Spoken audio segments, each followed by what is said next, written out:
All right, this is Andreas from AO Performance, and finally, I'm here with a guy that I like so much. First time I saw him was in New Jersey.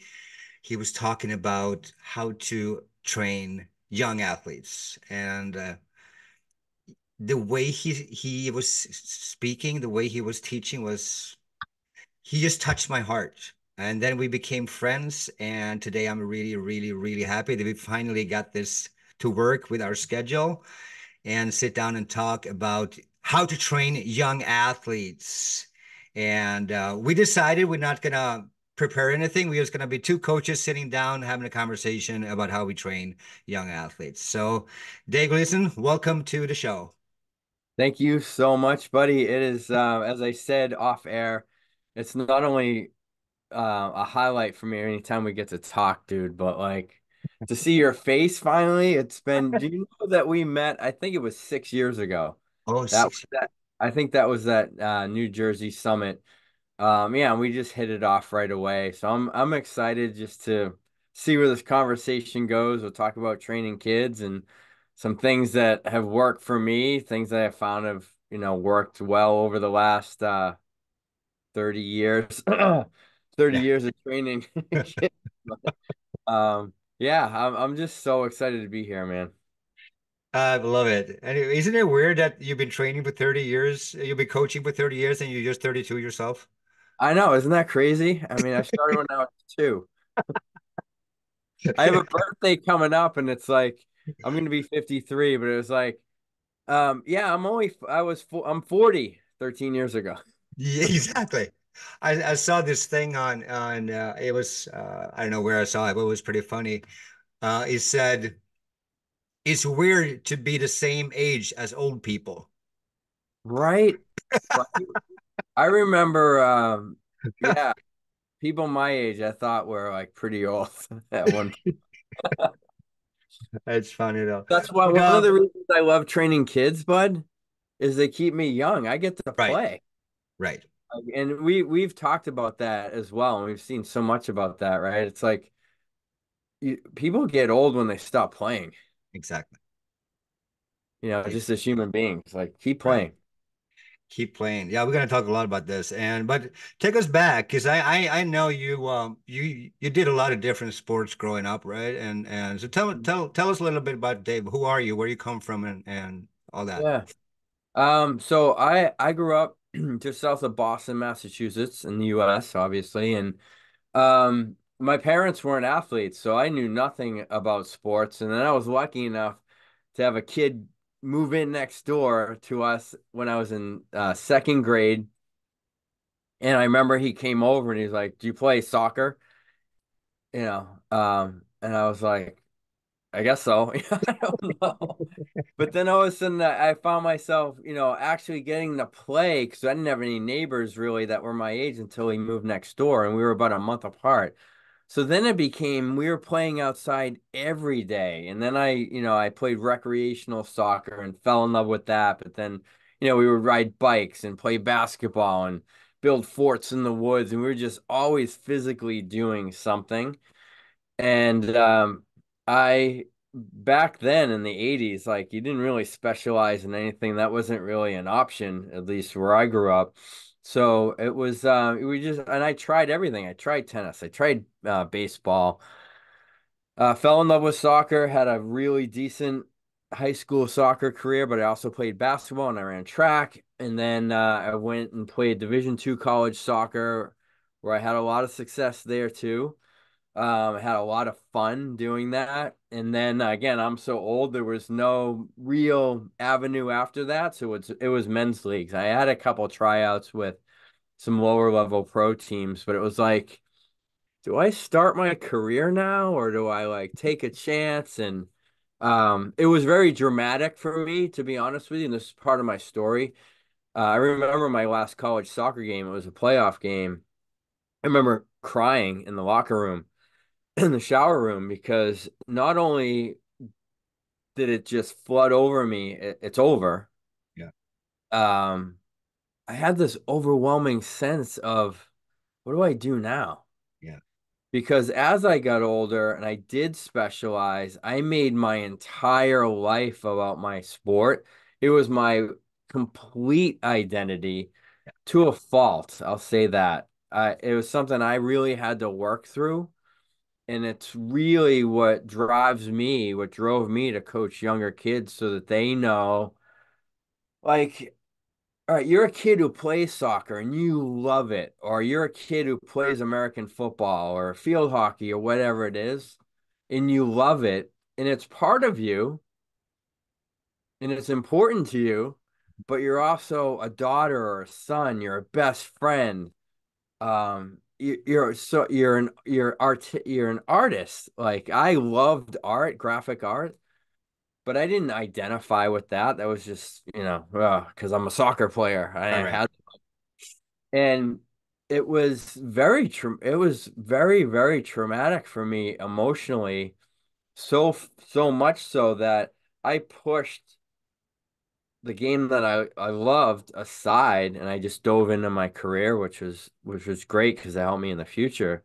But Andreas, it was like that really, really pushed me to coach. And I started like I coached in high school at soccer camps and things like that. But I at 21 years old, I started training, and for whatever reason, I had the opportunity to coach, even though health clubs in the US back then, they didn't have, programs for youth sports performance or youth training. I remember it wasn't until the late 90s, early 2000s where you could go to a big multi-purpose health club and they might have a program for kids, but you had to be 14 years old. And then, it was, using selectorized equipment, maybe, a circuit of 10 machines, and you had to get certified how to use that properly. Right. And then you dropped off because it was boring after like 2 weeks. But I, for some reason, always was given the opportunity to get in a bunch of kids. I remember my very first program that I started, I think it was in 94, and I called it Smart Start. And it was an after school program in a big health club. And literally, I didn't know what I was doing really at the time. We just played games. We played Yeah. tag. We played different versions of dodgeball, so we weren't actually trying to like throw at each other's heads. Any the childhood games like that I grew up with, where you were moving, thinking, strategizing, Right. being creative. And every time I started this in a different health club, it really took off. And then, fast forward many years later, in 2009, I said I had my own children, and I really wanted to do something in my community that my kids could benefit from as well, because I was like all over the place, Right. traveling and this and that. And I opened a facility that was, at the time, the only facility you could find that was dedicated just to kids. Right. We didn't have adult program. I knew I could add that in the mornings. I could have your boot camps and personal training, but it was for kids, and I was blessed, man. It blew up, and I think it's because of stuff we've talked about. Like I coached from the heart, and it Yeah. was about them and lifting them up and helping them be the best people they could be. And oh yeah, you're gonna get stronger and faster, and you're gonna get bigger because you're probably gonna be a year older at some point and grow a couple inches, right? Right. So I filled all the buckets for parents and their goals for their kids, but really it was these kids felt important outside of their sports. Yeah. And so yeah, I did that for 15 years strong. And now I'm at the point where I still have my hands in it, but I really wanted to scale down and be more selective with who I work with. So I'm still training kids. I had clients this morning. And now I'm really focused on how many coaches can I reach? Right. Teach them how to take all the science, all the cool stuff we know about force production and speed training and all of this stuff. It's there. Yeah. But bro, how can we take that and turn it into an art and really lift these kids up? Because what you do with them is going to work. Science is there. Yeah. But how can you help them be the best human possible? And how can you have a program where they literally can't wait to come back? You're not do I have to go today? Do I have to go to practice today? No, it's when can I go back to Coach Andreas? Yeah, When do I get to see Coach Dave again? And I want that for as many coaches around the world as possible. Like literally, because now, like I realized this so many years ago, and you understand this, right? You can only affect personally the athletes that are in front of you. I yeah, mean, now we have technology that helps, but let's say just by happenstance, I helped 10,000 coaches around the world by the end of my career. That could right. be a million kids Yeah, that have a better that had better coaching. And they feel better about themselves and their identity wasn't just attached to their sport. So, dude, I know that was probably long-winded, but like we love it. talked about, let's just talk from here. And when I get going, Yeah, you I get love it. you It's got to pure shut me passion. up. Yeah, it's pure passion. I feel it and I love it. And it just shows who you are and that's why I think you and I connected so well because we think the same. And I think is recognizing people and especially young athlete and especially 2024. I mean, look at the world right now where I mean they hang out, look at the screen time on their phones. If you Yeah, compare it, go back 20 years and see what they did on like at breaks in school, for example. I mean, we were out playing street hockey and soccer and everything every break. every break. We just outside. We ran outside. That didn't matter what kind of weather it was. We just ran outside and played. Yeah. And today they don't move pretty much at all. No. So and just not moving, and maybe they move at practice a little bit, but as you said, like all about not being just the athlete, just you're still a person. And I think when I quit hockey too because of injuries, I was so lost because Yeah. I struggled before mentally a lot because a lot of things happened growing up, but I still focus everything on hockey to be, I was just Andreas, the hockey player. And when I had to quit, I was nothing. I was nobody. And I'm still working with that. A lot of years later, I'm still struggling with that because I put Oh, you, bro. everything I to feel you. hockey.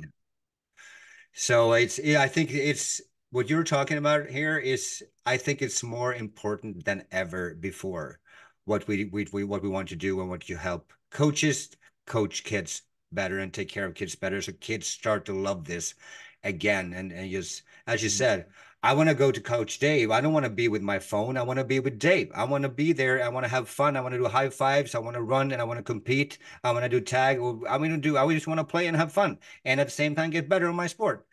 You know, Right. it's if we can achieve that, if we can have some people to achieve that, I mean that means the world. And like the world is, I mean, it's tough out there today, and people feel like shit. So Yeah. we want the kids there, like do we want? I got three kids, and it's just see the world, what's going on in the world right now. It with a lot of stuff. It's just was I stupid to bring three kids to the world? Or was that smart because I can raise three good kids, so we have at least three more, you know?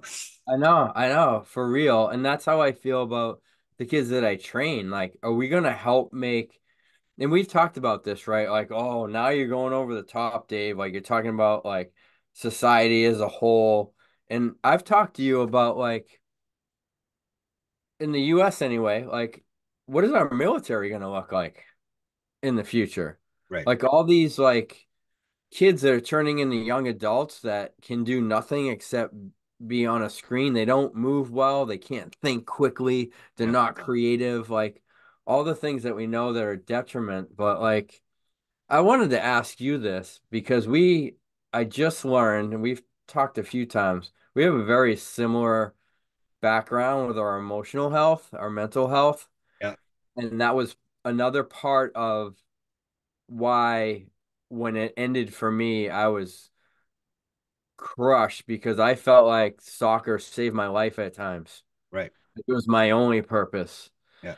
because of my own mental health issues. I was going to ask you this.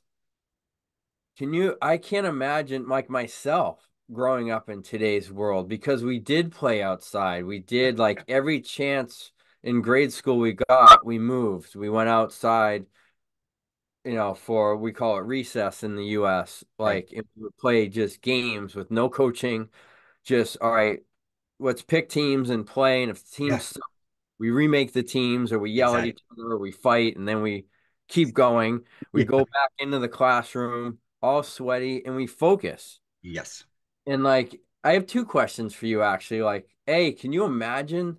I can't imagine like can you imagine growing up in today's world not having what we had in terms of movement?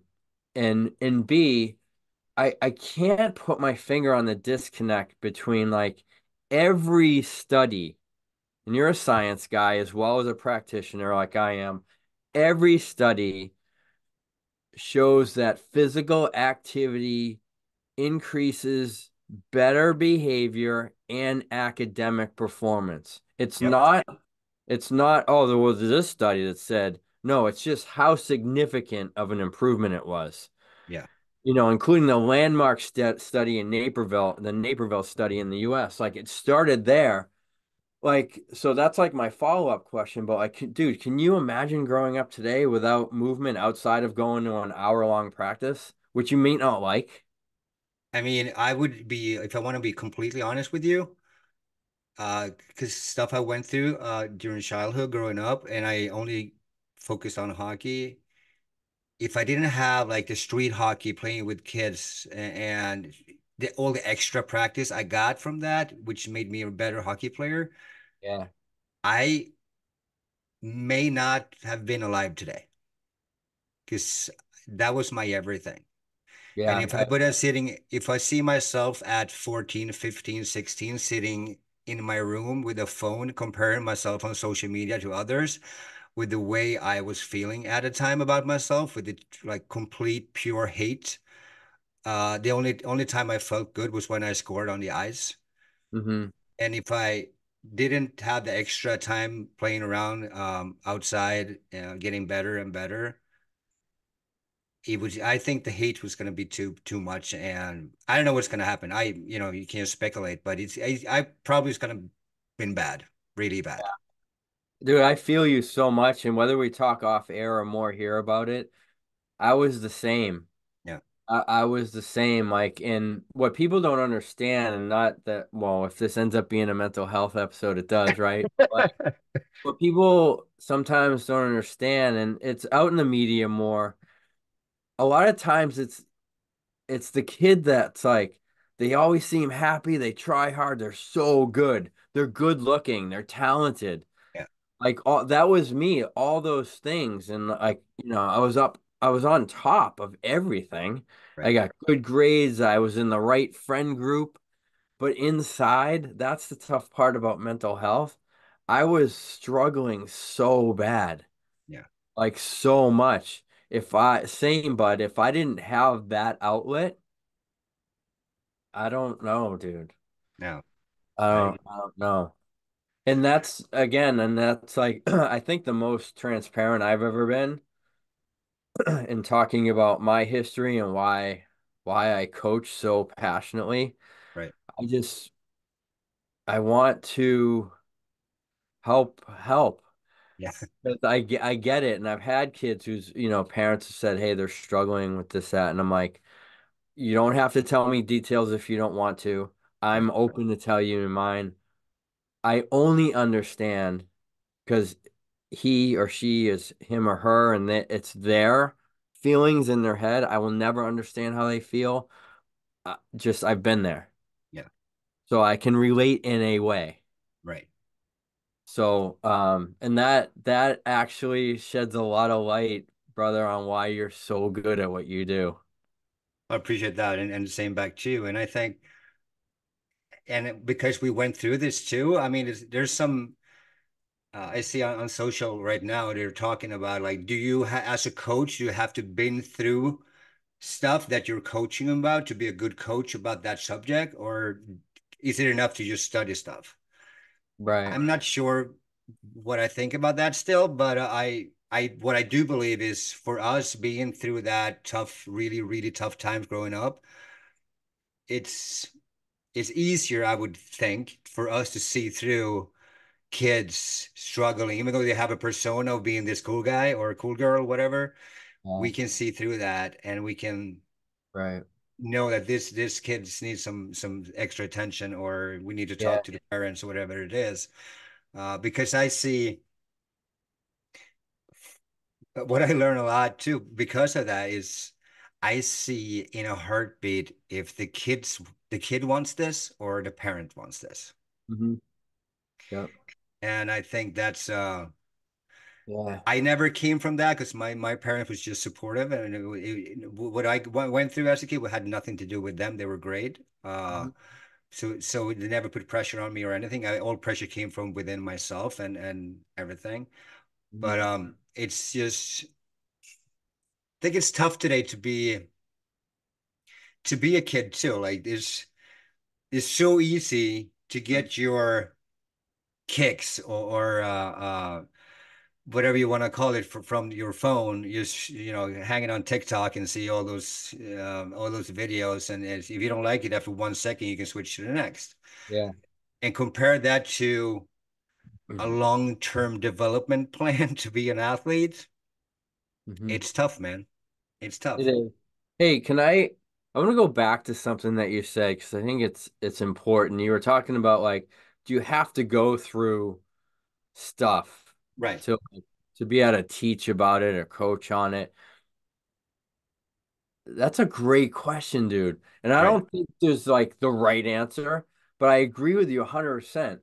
Like it helps, Yeah, it helps. right? It helps because you and I will have compassion and empathy for, like, I've used this example before. Like when kids would come into my gym or when they come to see me, the first thing I'm doing is I'm I'm saying I see you.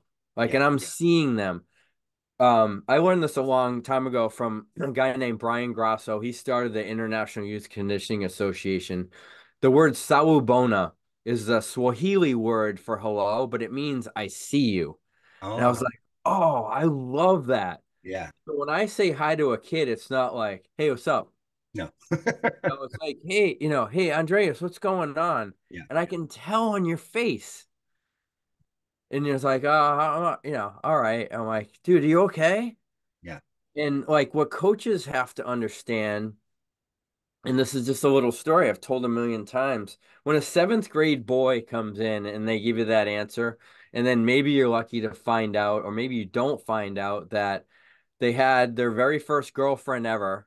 It's like one of those typical, they were the girlfriend day one, and then the next day they're not. Yeah. So here's the deal. Like for that kid, it can feel like the worst day of his life. Right. And now I got to go work out. So if I have no compassion, right? And I'm like, hey, I don't know what's up with you today, Andreas, but like, let's get after it. All right. You're not yourself. Let's go. I don't care what's going on outside these four walls. Let's go. We have goals to meet. You're going D1, baby. Where I'm just like, whether he tells me what's going on or not, I'm like, hey, bud, just give the best of you today. That's all I'm ever going to ask of you. If you need a break, you take a break, but I got you. Yeah. You know what that kid's going to give me? 100% of what he has on that day, Yeah. right? Right. Nothing less, nothing more, because that's all he can give. Yeah. But like, we look at the long-term effects. Like, do I want to be that coach who's like, yeah, he didn't give a shit about how I was feeling. I just had to grind, Yeah. right? And now, like, on that day, I hated everybody. And then I hated my coach. I hate my sport. I hate working out. Instead of like, when I go to see Coach Dave, Coach Andreas, Coach whoever's listening to this, Yeah. that's my safe place. Yeah. That's my center of the universe. That's where I go to feel good about myself and get work done. And I Right. think I've taken a lot of heat for this in the past on social media, like, oh, you're just soft. Like kids today are so soft. Okay, if that's your take on it, in my opinion, I'm meeting that kid where he is. Yeah. And I'm going to get more out of him than you will in the long run. Absolutely. And, I think about you and I now, I might be saving this kid's life. I don't take that lightly. I don't No. take it, I don't take it lightly at all. No. So, I mean, I don't know, maybe, Maybe I don't there you know. go. Yeah, but No, if you think about it too, like how many actual athletes, if you start from like age 6, whatever that I know that you work with, yeah. how many of those 6-year-olds gonna actually end up being a pro player? We I know, mean, it's not very many that's gonna turn go pro. Uh, so I think as a coach, our main mission is, as you said, like, okay, how can we help this kid become a better person, feel good about themselves, love to train, love to work out, love the sport, create passion, know what passion is. And that can create a passion later in that life for maybe something else. Maybe he wants to be whatever, or she wants to be blah, blah, blah. And they have felt passion before. No, they might not be good enough for this sport, whatever, but they made it. Look at us. We made it. You didn't become a soccer player. I didn't become an NHL hockey player, but we made it with different passion mhm, because we learned passion too. right. Uh, and I think that's crucial. I think I mean, talk about doing something for a cause and with passion and with the heart on the right place. Well, it's just, I think it can't be so self-serving as coaches, right? Where it's like, no, I need numbers. Like Yeah, I need to show my pre and post testing and like it's about numbers. Um, it is about numbers because we want our kids to get better. But I used to use this example too. If I'm dealing with a group of 6 to 8 year old kids and I do jumping jacks with them for 10 minutes, 3 times a week, and I do pre and post testing, I'm going to show you better numbers in 3 months. yeah. And it could be because of the jumping jacks. It could be because they're freaking 3 months older. Exactly right. So it doesn't have to be mutually exclusive. And that's what really it, it it pisses me off sometimes because I think coaches think it has to be this, Yeah, has to be the grind, and I'm getting numbers and I'm putting kids into D1 programs that are going off and playing college, or this. It has to be all fluffy and nice and everybody's happy, unicorns and rainbows. It's in the middle, dude. exactly. Because yeah, we're gonna have, I've had kids go off to top D1 programs. Let's be honest about that as well, coaches. Like, did I have a hand in it? Did I help keep him healthy, mobile, help him learn how to make himself stronger, work on his mental a bit? I helped, but he got there because of him. Exactly. He's a freaking amazing soccer player. So Yeah, yeah, he's playing at the University of Michigan. I right. did not make him. No, You know what I mean? And yeah, the statistics are there, but we've seen it over so many years of coaching. Like the best kids in our areas go to lower level colleges and never make it past that yeah, in many, many different sports. It is so difficult. You have to have so much natural ability, opportunity, the right psyche and mindset. yeah, I mean, you're training the top of the top now in the NHL. These people are superhumans. yeah, But when we're dealing with kids, we're dealing with human beings that may or may not make it. Just one more thing. You made me think about this story, and this is sort of related. yeah. I had this kid because I started to get kids that I was their only form of exercise, really. They were like not so much gamers yet, but they weren't involved in organized sports. They were a little shy, or whatever. I had this little kid, Dylan. All he wanted to talk about was Super Mario Brothers and like getting to the next level. And I remember catching myself because I was like, well, yeah, I want to talk about like we're gonna, do this activity next. I think he was like 8 at the time when I first met him. And well, yeah, we're gonna do this. And then like, he missed a couple sessions and then, and I'm like, I'm not letting him have his voice. I can give that kid 30 seconds when he walks in the door. And then it became, hey, Dylan, what's going on? I'm so happy to see you today. Did you break the record? Like, what's going on? Tell me about Super Mario Brothers. And he would be Right, like, "Brrrr," and tell me, I'm like, all right, dude, you ready to get started? right.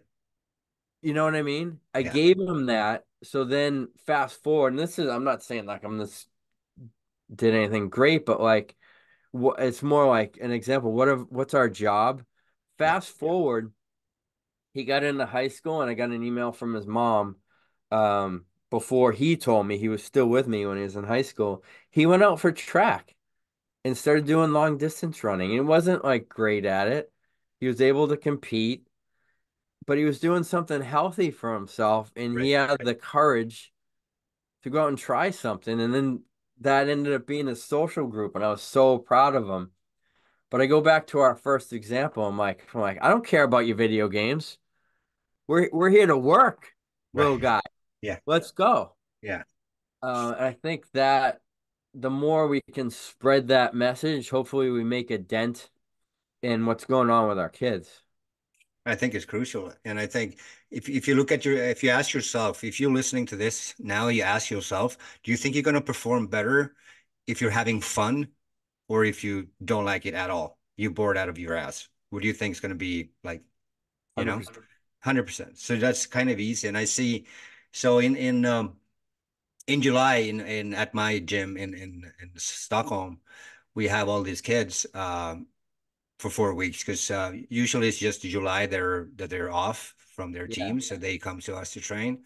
And same there. When I have other coaches coaching them, like number one rule is make them have fun and learn their names from day one and see them.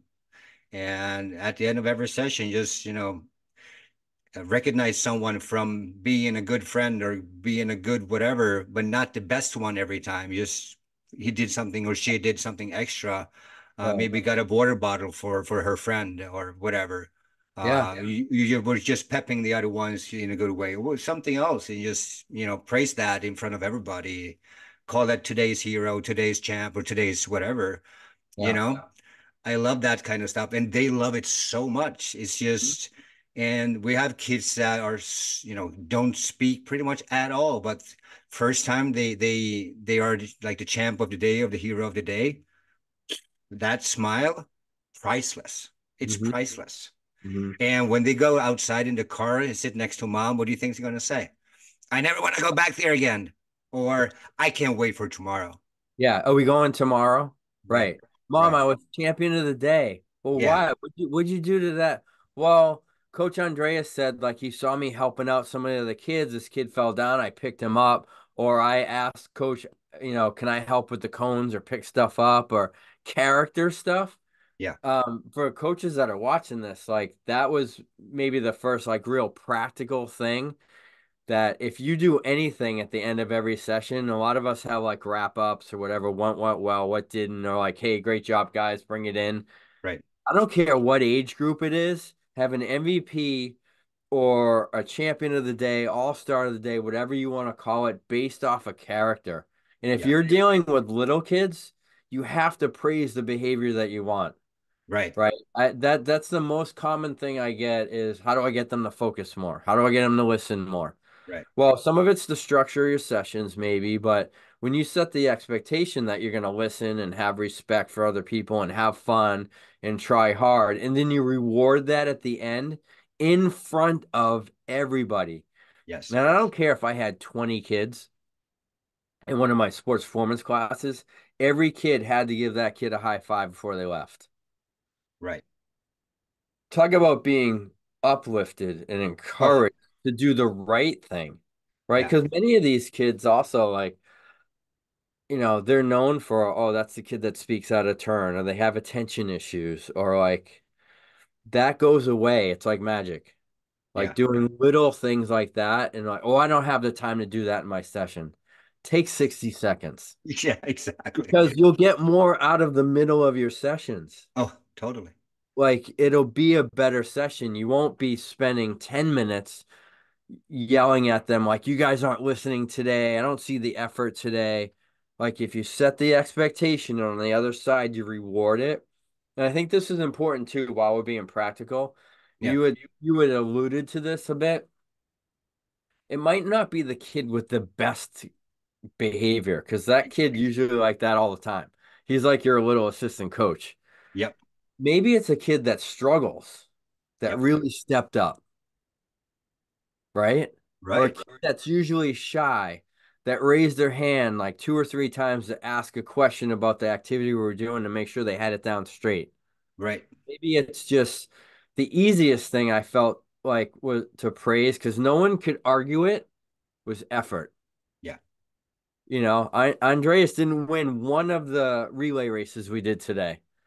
But man, did you guys see his effort? Yes. His effort is what's going to make him better. Andreas, I'm so proud of you. You're our MVP of the day today because of your effort. Let's give it up for him. Right. Yeah, when that kid gets in the car, Oh, right? And yeah. mom's like, "Hey, how was it? Oh my God, I got champion today because I tried so hard." And it's like, "Well, what else did you?" I don't even know. It was just so. I And know. Yeah. for trainers and coaches that are trying to grow a business, we all know that retention is more important. It's easier than perhaps than getting new clientele. If Yeah. you want to retain kids for years and years, do stuff like that because parents are largely driven by what their kids want, right? Yeah. Right. Negatively as well sometimes. But like the kid's not asking to take a break. Like when it's time to renew with you and they're like, "Oh, Johnny, do you still want to go to see coach?" Yeah. Yeah, it's not even a thing. Right. And I had a it just came up in my brain, which is I had this skier guy who he could have been maybe 12, 13 at a time. This was like Mhm. the July did that month that we have a lot of young athletes. Yeah, And this kid was just I know I knew he didn't like to work out. Like he liked to ski. That's it. you're Didn't right. like this off-season training at all. He wanted to ski.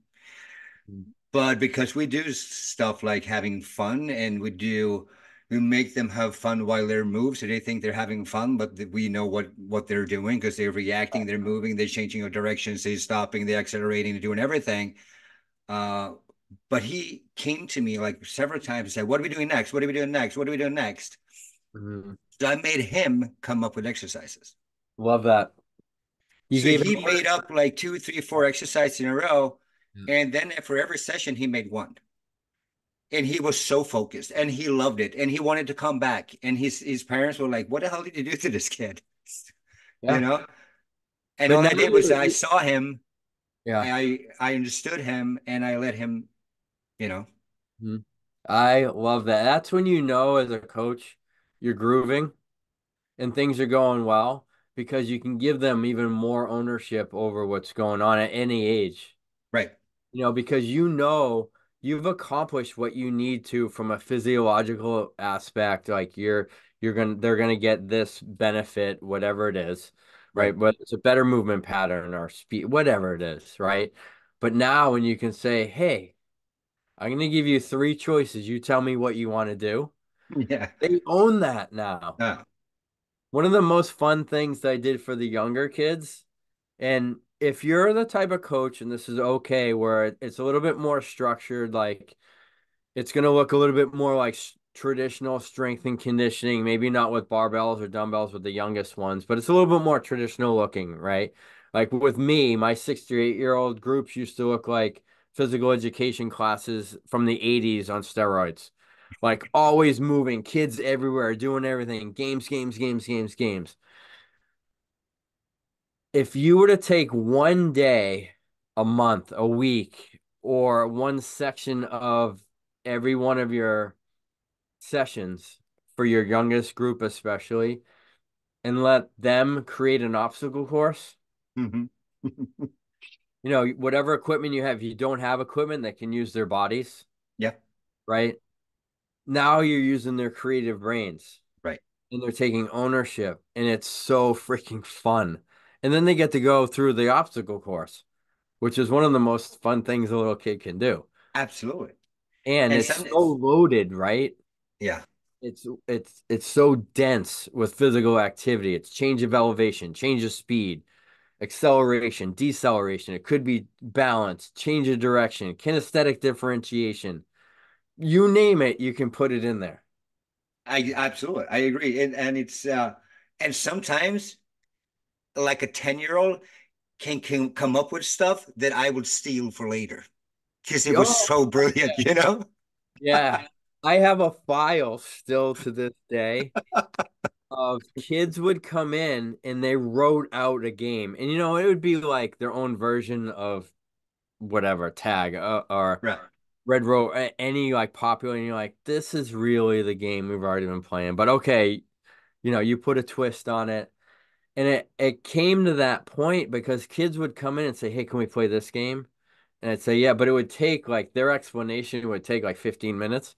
So I'd be like, I want to do this for you. So here's what I want you to do. I want you to go home, you write it out, draw pictures, whatever you want to do, bring it to Coach Dave, and then we'll do it. Yeah. And oh my God, I have a file of like games, and there's some stuff in there that like started playing this game called Stranded. Okay. And this was a kid made this up, and I've used this with college teams. So you'll use like you start with like we had the big like UCF plyo boxes. We'd start there and you'd have like medicine balls, little balance beams, hurdles, like as much battle rope, like all the like kind of ancillary equipment like that as we could possibly find. And you had to start on one plyo box and get to the other one. Those were the two islands. Oh, okay. Middle was the water. And you Oh, had to use the objects to like we had also like balance pods and agility discs, stuff you could stand on. You had to bring every teammate from the first island to the second right. over the water without falling in, and you had to bring all the equipment with you. Oh, Holy cow. So talk about problem solving as a team. And then you get to right. see who emerges kind of as a leader or who has ideas Yes, or yes. um and then here's the thing, if someone falls in, they have to start over. So if you've brought equipment over to a certain point and there's a big gap, you have to go Right. back and get them because we don't leave anybody behind. Of course not. And that would be like a once a month game because we would say I had a team of, 22 soccer players. We'd split them into three teams, right? So that way you don't have like, 22 kids trying to get across. It would take an Right. hour. Right. We split them into two or three teams, depending on the numbers, and we let them go. It might last 5, 8 minutes, and then you have a winner. And then we Yeah. got to talk about what was the strategy? Why did your strategy work? What were you guys trying to do? And talk about I just heard this quote and I reposted it because one of the great things about games is you have to use creativity to get out of the situation, Right. which is how any team sport, Yeah. 100% what it is in a split second. So if we can cultivate that through what we're doing, and you're also getting balance and strength, because we'd have like a 20-pound Dynamax ball they had to take with them too, right? Or they had to hold it above their heads. Right. Right. Right. So now you're like, guys, my Yeah. shoulders are, Help me. or you had to hold it in a squat if you're on this balance, whatever it is, Yeah. make it up. So again, it's training dense, but the teamwork, dude, and that came from a kid. That's incredible. I want to play that. I feel that now. Seriously. It's yeah, seriously. And It's and we used, so here's another thing, because it's like, well, there's not much training density in that. Guys, do you ever have recovery days for your teams, exactly. your athletes? You better. Yeah. What a great thing to do on a recovery day. Right. Right. Build a culture, have fun, team building. There's so much in that. So Yeah. much in that. After a tough loss, we're playing Stranded today. Yeah. Instead of Everybody goes, woo. I'm gonna run you into the ground today because that was a tough loss. Yeah. So this sounds like we're having a lot of fun with our athlete, which we have. But if you Yeah, want to be a little bit more structured when it comes to ages, because I just said that you work with athletes from 6 yeah. and up, and you said that I work primarily with pro athletes, which I do. So if you look at yourself, like if you're going age group by age group a little bit, Mhm. when do you kind of change philosophy, whatever you want to call it, change structure or Is a change program? Yeah. program. Yeah. So if you talk like from 6 year olds and go up to 18, maybe, and see like what are your thoughts about that? When you Yeah. do more like structured speed work, when you do more like, Hmm. change the direction more, because yeah, we know that COD um, it's important stuff. But if you look at the tag, like touch and go games, that's changing direction all the time. Yeah. So, Yeah. so it's we're actually doing it from 6 year old, but I Mhm. know there are people listening to this that wants it more structured. So if you want to break it down a little bit from like 6 to 18, if you would. Yeah, that's awesome. I love this. I equate this the same way I talk to kids, whether it's a 6 to 8 year old kid, kids 10 to 13, 14 plus. That's primarily how we would break them down when I have my gym. It's the same messaging, different delivery, Right. right? So I'll just try to be, succinct with this. 6 to 8 year olds, primarily what they need is guided discovery of movement. They're still trying to figure out how to move. Their brains are still, and their whole central nervous system is still so neuroplastic. It's Yeah. awesome.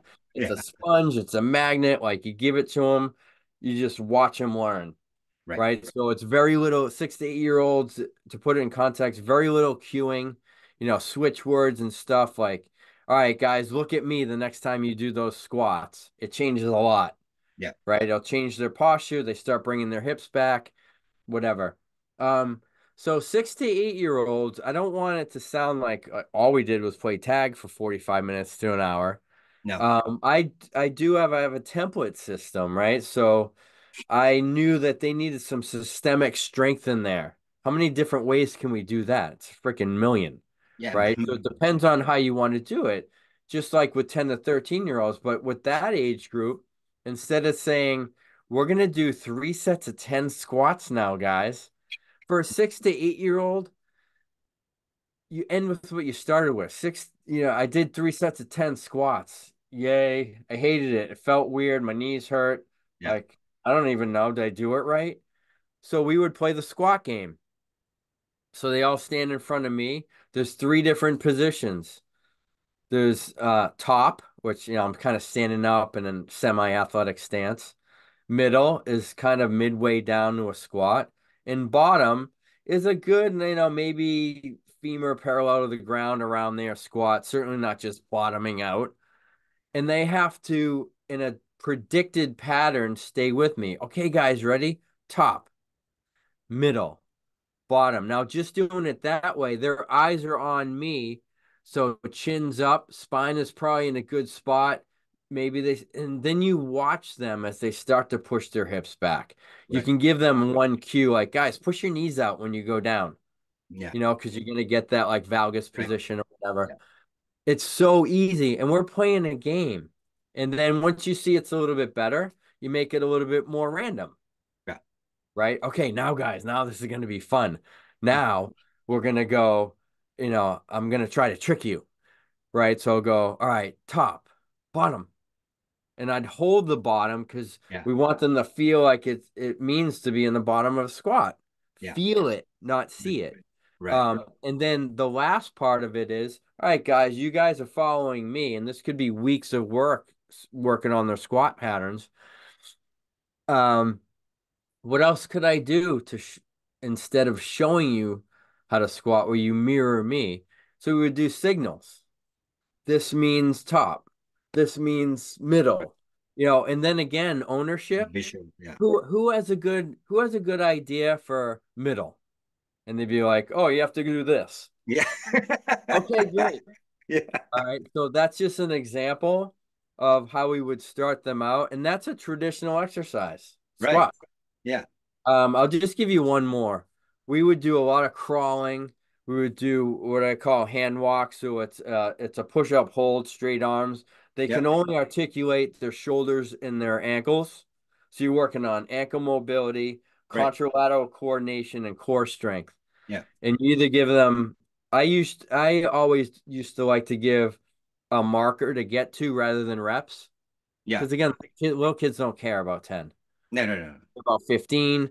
And we could also, as an aside, if you're coaching really young kids and you are counting reps, it's okay. I want I want more sets, less reps, submaximal loads if you are externally loading them.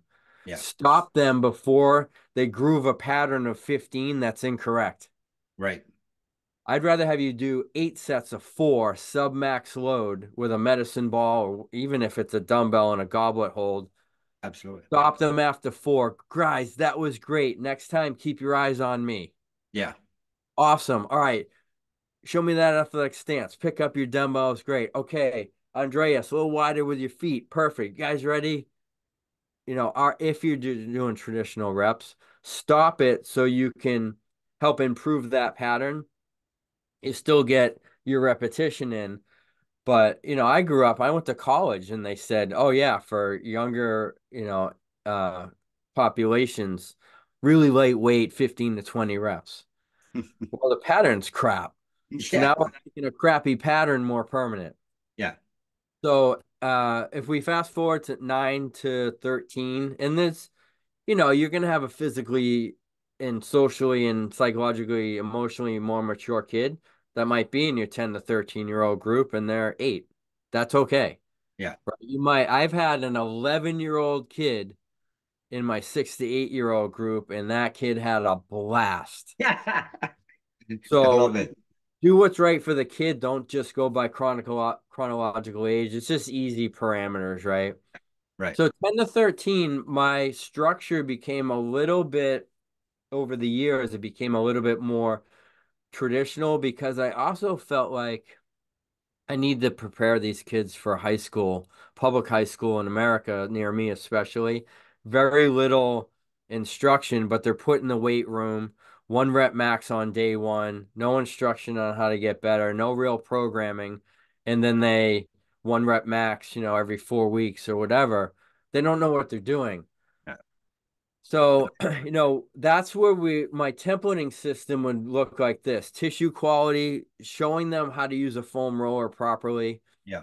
Then we work on mobility and activation work. So Yeah. 2 or 3 things. At that age group, they're really getting tight in the thoracic spine. So we definitely work on thoracic mobility, glute and hamstring activation, posterior chain stuff, prone extensions we'd throw in there, 2 or 3. And again, there's so many variations that like I used uh repetition through variety, right? All right, you want to work their posterior chain. Give them variety so it stays fresh, but Right. repetition. I don't Right. have to stick with glute bridges and prone extensions for 6 weeks. The kids are Yeah. bored out of their minds. Oh yeah. Oh Let's yeah. let's fire those muscles, Yeah. and then we'll do it again in a different way than the next time that they're in. So anyway, so we go through mobility and activation. Um, we would get into some systemic strength, would be a little bit more structured, where we're teaching them a little bit more. Maybe it's like 25% of the time we're actually cueing. Still submax loads, right? But lower reps, maybe 4 to 6 reps, more sets. Yeah. We would finish with gameplay. That's your reward. You guys had a great session. We're gonna reward with tag or speedball or something like high intensity, a lot of thinking. A lot of coaches will be like, oh, great, you got a finisher in there. Yeah, they're playing a game, but it's a finisher. Yeah. We Um, call it finisher. yeah. So it became more structured then. And then my high school group looked a little bit more like traditional strength and conditioning room, where I really loved for 15 years, and I know it's popular now. We'd have, when we got to strength training, um, an A and a B, an A and a B back to back, then you get a bigger rest. We'd have progressive loading. I started in my 10 to 13-year-old group, giving them their own program cards and letting them track their own progress. They really like that. It gives them some ownership over it. Right. Right. They get to see in black and white their progress. With the 6 to 8-year-olds, they're feeling progress because they're a little bit faster on the field, or Yeah. they're getting they're having a little bit more success, but it's so foundational. Yeah. And this is what I used to teach all the time to coaches was like, the better job you do with your 6 to 8 year olds, the better they're going to be when they're 10 to 13. And the better Yeah. job you do then, the better they're going to be in high school and Yeah. they're going to kill it. So Yeah. whether they move on and play after high school, right? It's again, I'm not really going to affect that much, but they're going to be a great mover who loves to work out. They love the culture, they love their body, the way their body feels, so forth and so on. So like again, that's like the abridged version of how we would get there. I would start to externally load a little bit more with the 10 to 13s than I did with the 6 to 8 year olds, Right. teaching them what it feels like to have a bar in their hands, Yeah. right? I was teaching hand cleans in that group.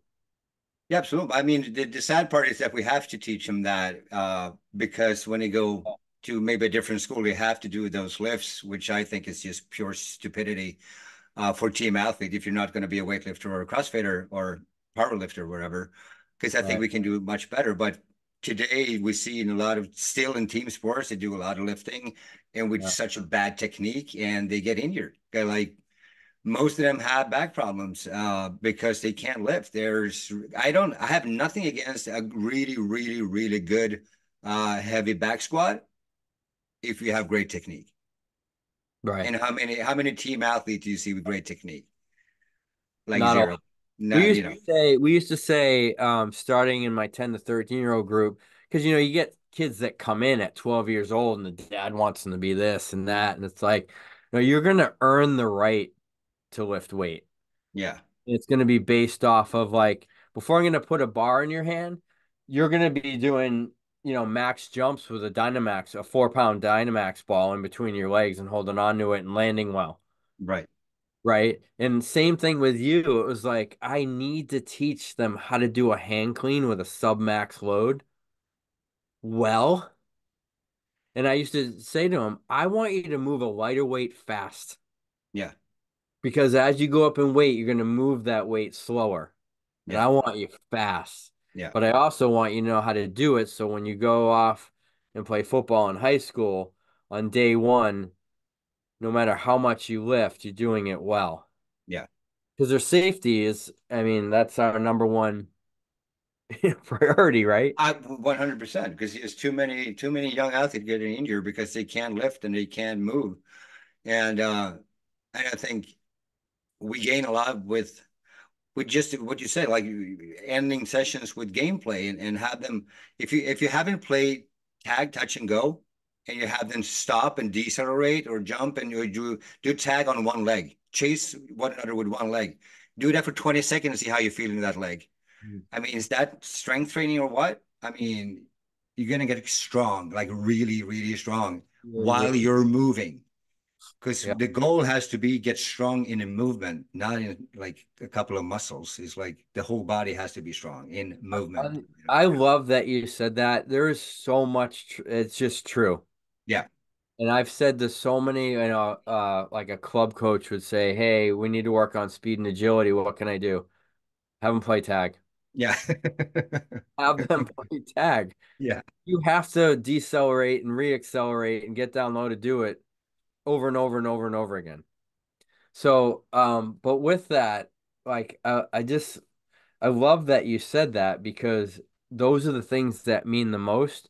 And I really feel like I had, Lee Taft, right? absolutely. Yeah. We've had many conversations about this. When everything's rehearsed, I get breaking down. All right, we're gonna break down decelerating laterally and then reaccelerating. Right. But then you have to use it. Yeah. Because what I see also when you're playing tag, what are you doing? You're predicting, you're anticipating, and you're reacting. And when a kid gets into a lacrosse game, soccer, even hockey, a lot of change of direction, Oh yeah. and everything is rehearsed, now it's just reaction because they don't know how to predict and anticipate. They Nope. have to, this is my theory. Yeah. They have to produce more force than they normally would, and that's when an ACL goes. Yep. And a physically immature athlete that doesn't had hasn't done the right things physiologically either to get them to that point where they can produce that much force. So Right. I feel like that's where as an industry we've let kids down without having them play. They have to produce more force because they're behind all the time. Right. But if I can predict, and I I would put this to coaches and parents, like you ever see a kid on the field or the ice, or court or whatever, and they always seem to be in the right place at the right time. Yeah, They are. they are. Because that kid, excuse me, is always scanning, Yeah. predicting, anticipating, Yep. moving ahead of the curve so that they don't have to react and be late. Yeah, because they're so used to moving around and have done it during practice, and they're all this different system in our bodies are working together when we're Mhm. training them. So when they go to their sport, all the systems are still working together. And that's going to be such an advantage for them when they do their own sports. So I think it's just if you just talk about strength, if we talk about tag again, and let's say you have like a soccer team, which is a kind of a standing up sport a lot. They're not really deep flexed, uh, but you want it to be a little bit stronger in flexion, let's say, just to get stronger to maybe help them not get injured, not get an ACL, whatever, Mhm. or maybe reduce the risk at least. Mhm. Just have them like instead of using cones that are pretty high, just bring like really low cones. And Mhm. every time they had to stop somewhere, they need to bring up that cone that's really, really low. So you really have to flex and bend down and go pick that thing up or touch it or whatever. Mhm. You can have a really deep squat on one leg with deceleration and then re-acceleration again with a lot of flexion on it. And the other way around, if you have a hockey player that used to be really deep and you want them more standing, be tall, do different. Have Yeah. a higher, it's just you can't plan, even though you have these games that we're talking about, you can do strength, quote unquote, strength training during that while they're moving. And I think that's, Yeah. we,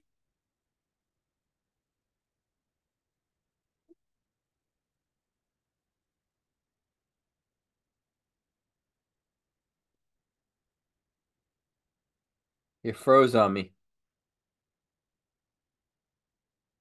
Or did I freeze?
There you are. hey, You froze. You were making a great point and you froze. you froze too. In my screen, you were froze. I don't know. I stayed on, so I don't know if it was I me or stayed on too. I mean, we're still recording, so we're good. okay. All Yeah, right. we see if we gonna have to edit it a little bit, but we're fine. All right. I'll just pick up. Yeah. So to your point, like I hope coaches can get it in their head. You can get strength out of these games like tag. We just have to be creative. And I know like there was such a big push for the longest time and like done for you programming and done for you templates. And it's like you have to be creative. That's Yeah. all that it takes. Like tag, tag, tag, tag. We've talked about this. Does it have to be traditional tag or freeze tag? If it's freeze tag, maybe when you're frozen, you're in a quarter squat Yeah. or a full squat, Yeah. holding it. All right, now guess what? That's an isometric squat We know you can roughly get 10 degrees above and below that angle in terms of your strength. Yeah. Strength, right? But Yep. here's another example. We used to play tag where you could only move if you jumped off 2 feet, off 2 feet, land on 2 feet. Then Hmm. more advanced kids, you can only jump you can only move if you jump off of 1 foot, land on the same foot. Yeah. Everybody. Is I that mean, not strength training? exactly what I mean. It's just try to jump around on one leg for 20 seconds and see how you feel. Right. We used to play a game, if you want to talk about core and upper body, upper extremity strength. I'd cone off a small section and have the kids bear crawl. I wouldn't tell them for how long, and Yeah. it was really tight. The rule was they had to continue to move. If they stopped, they were out, and they couldn't Right. touch anyone else. They couldn't touch anyone else. So it was like reverse tag, Right. Right. right? And then you see now it's an opaque game. It's not so much this like transparent me versus you game. It's opaque. Like who's gonna end up being the last one out? Who's the last one to move? And then as the kids drop out, we bring the cones closer, Right. right? And gassed. Yeah, I can imagine. But did they have fun? Really. If they have fun, whoa, they're gonna jump in the car and say, "When is the training tomorrow? What time? What time? I want to go back." Right. Right? Dude, I love talking to you about this stuff. I know we can keep going for hours. We'll have So, to do another one. absolutely. If we I know there's a couple of like team coaches will listen to this too. When so let's say you have like a team, let's say it's soccer or hockey or whatever whatever team they have Yeah. in whatever age. So during season, like in season, um, how much and when or do you use this for your kids during the season too? Right. And if yes, how much? And doesn't matter what age. In my opinion, it doesn't matter what age. Here's the issue. And I just did another podcast and we talked about this. And I think it's the parents. This is tough love for the parents. It's your fault. Yeah, It's a scheduling issue. It's right, not a training capacity or burnt out issue. Um, well, it is in a way because in our country now and here, the norm for club soccer now is like you're going 4 to 6 days a week. It's four practices, multiple games on the weekend. So my high school kids, I still want to see them twice a week, but I'm kind of just putting them back together. It's right. all mobility, activation, tissue work. Again, in the studies show, like you know this, like some light strength work. Let's work their lymph system. Let's work out that soreness. Let's bring in the groceries to those muscles, take out the garbage through their lymph system, Right, moving. The worst thing they can do is just lie down and let all that swelling in their tissue pool, right, right? Um, the tough part is it's the schedule because like 4 to 6 practices a week, homework, social, if right, they're right. trying to be a social kid. So Yeah, I I tried to take I would have loved to see them 3 times a week, yeah, but I stopped doing okay. We're doing an in season program, out season. We do what we do. If you're busy during the season, I want to see you twice a week. right. But so if you have like a team coach listen to this, isn't would it be like a good idea to maybe do this as a warm up, 100%. right? 100%. And Right. reason I'm glad you said warm up. Yeah. You're getting the kids when they're fresh, Yeah. right? Right. So, and you're waking up their brains. I guarantee we called it a transition game. Before every single session, depending on the age group, it would take more time to do it. Yeah. So little kids, like 5 to 8 minutes. 10 to 13 year olds, maybe 5 max. And we do 2 to 3 minutes with the oldest kids. Right. First thing we're going to do is get you out of your world and into ours. Yes. So we're going to play a game.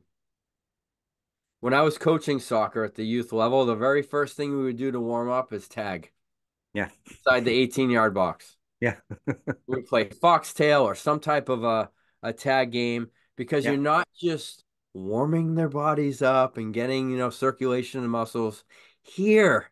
It's the head. Yeah.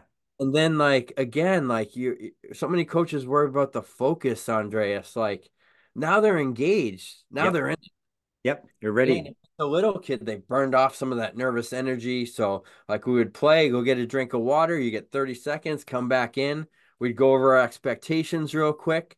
Boom, here's our first activity or our first game or first whatever we're doing. And they're in it. They're in They're it. not going from school into the car, into your facility, or into your practice coaches. I don't know what's going on. I just took a Right. nap. I've been on my phone for an hour and a half. And then, like as coaches, we have the expectation as a sports coach, Yeah. let's go, guys. Like Right. you seem brain dead. What's going on? They are. Yeah.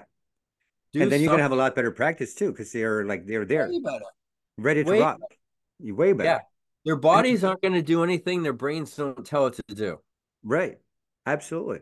And I So think this is if great. they're I did this with a couple of teams I helped a little bit, especially with my kids and stuff.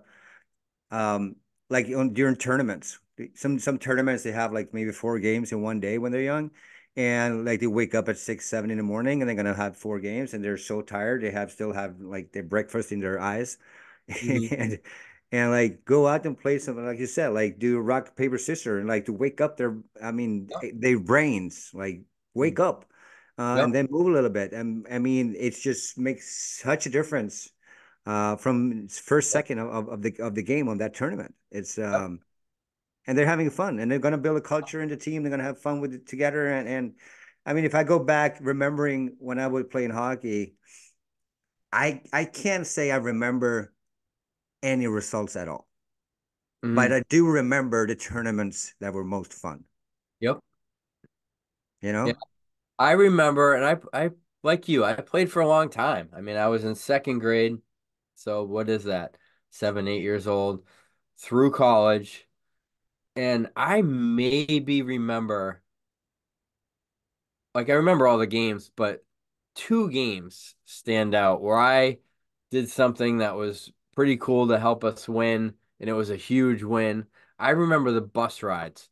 I Yeah. remember the hotels. Yeah. I remember the funny conversations. I remember, I think about my colleges in practice. I mean, my practices in college. They were tough, dude. Yeah. But what I remember is joking around as we were walking onto the field, or Yeah. like in between, like, coaches are setting up the next drill or whatever, and we're just goofing around and like doing our thing. Like, that's what you remember. That's And what's like most important. that's what I miss the most too. Like I can tell my kids now, like I really miss the bus rides going to a game. And they're like, I hate being on the bus. I'm like, wait till you quit playing. You will miss hanging out with your buddies, playing cards, having fun, telling jokes.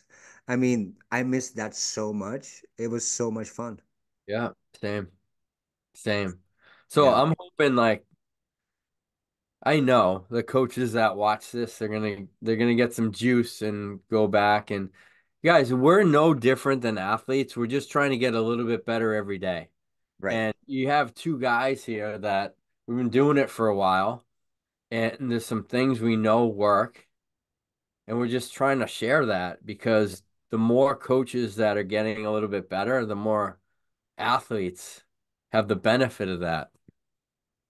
And we're gonna wrap this out because we've been talking for a long time. But it's same back to you. I love speaking to you. But I want to do a little shout out to parents out there. Uh, just to trust the progress, and it's not a sprint. It's not crucial to be number one when you're 8.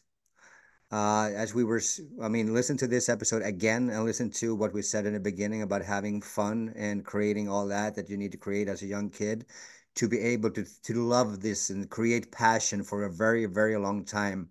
Mhm. And then I mean, if something great happens, maybe your kid turned pro one day, and well, that's fine. That's great. That's amazing. Congrats.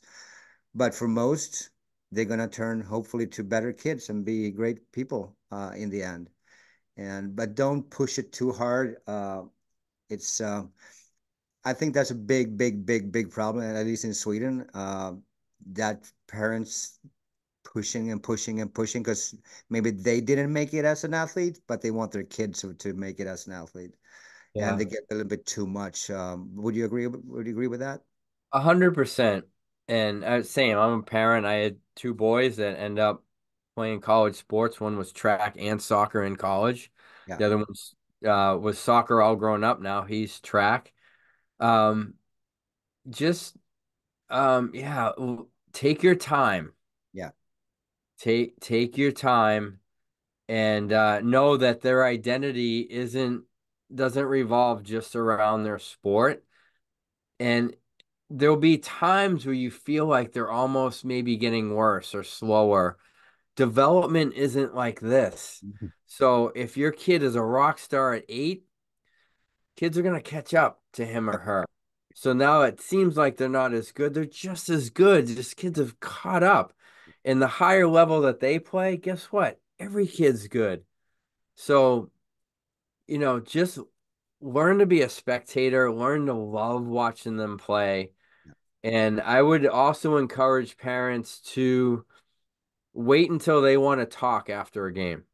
right, Right? It's right. really easy to say, "Hey, what were you trying on this?" Or, Yeah, "Hey, that ref was sucked." Or if your kid gets in the car and they're quiet, let them be. Just say, "Hey, I loved watching you play. I'm sorry it didn't work out the way that you want." Or like, "Hey, I thought you played a great game today. I love watching you play." And shut your mouth. yeah, And what's gonna happen? I know this probably happened to you, Andreas. Once they start talking, you can't shut them up. They want to yep, tell you all about it. yep, And then what a great situation when they're like, Dad, I don't know what I did on this play. Like, did you see that? Like, they're talking with you about it instead of you being like, oh man, that sucks. You missed that shot, huh? Or just wait until they're ready to talk.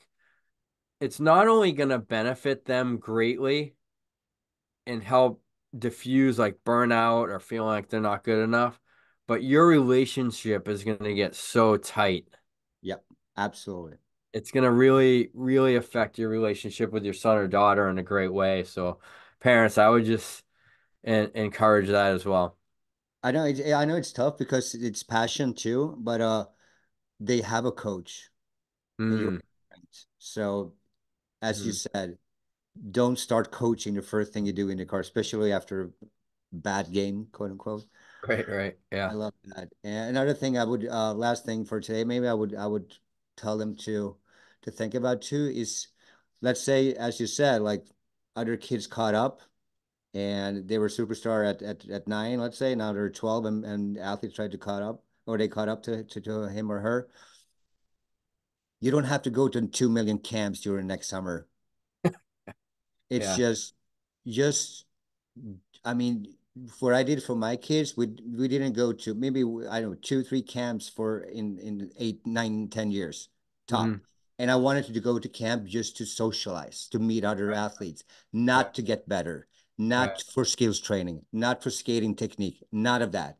Just to be with other kids and create some friends and have some fun, create memories. Just that. Mhm. Nothing else. It had nothing to do with becoming a better player or whatever. It has just to do with meeting other athletes in or other people in that age. Yeah. Uh, and it turned out well. I mean, when my oldest son has signed an NHL contract and he never went to 200 camps. And the big difference was when they were like 12, 13, 14, and they haven't been on any camp for 3 months, they haven't been on ice for 3, 4 months. I mean, talk about their tomorrow I'm gonna be on ice. It's August 1st. They were sitting with their gear on the night before in the Mhm. living room, like tomorrow, finally, we step Yes. on the ice. They're so excited. They're so happy.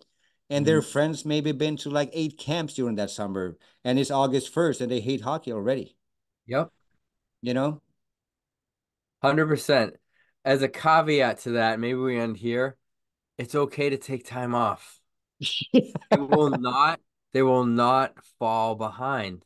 No, They won't. I no. just here's the thing. If you don't take that time off on purpose, you might have to because you might because you have to, because there's Right. a issue, an injury. And I've seen this every single time, whether a kid took a time off because of an injury and I got them to return to play, or they just took time off because they're doing the right thing.